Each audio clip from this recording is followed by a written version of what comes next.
Once upon a time, in a far-off land, there was a great king named Arthur.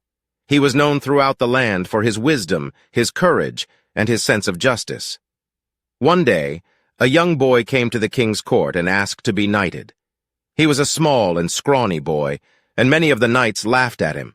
But King Arthur saw something in the boy's eyes that made him pause. "What is your name, young one?" he asked. The boy replied, "My name is Thomas, your highness.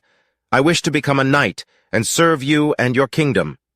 King Arthur looked at Thomas for a long moment.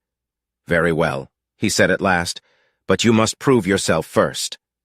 Thomas was overjoyed at the chance to prove himself, and he set off on a great quest to find a magical sword that was said to be hidden deep within the forest.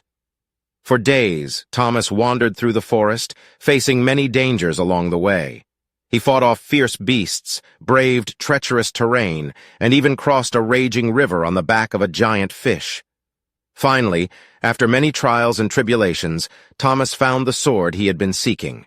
It was stuck in a rock, and many strong men had tried and failed to pull it free. Thomas approached the sword and took hold of its hilt. With all his might, he pulled the sword free from the rock, and a blinding light filled the clearing.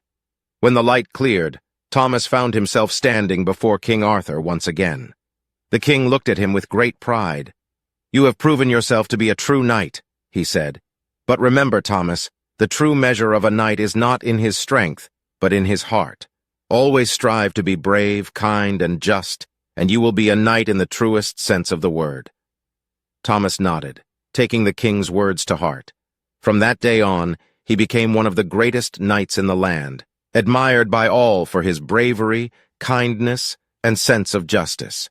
And whenever he looked at the sword he had pulled from the rock, he remembered the lessons he had learned on his quest, that true strength comes from within, and that the greatest weapon a knight can wield is his own heart.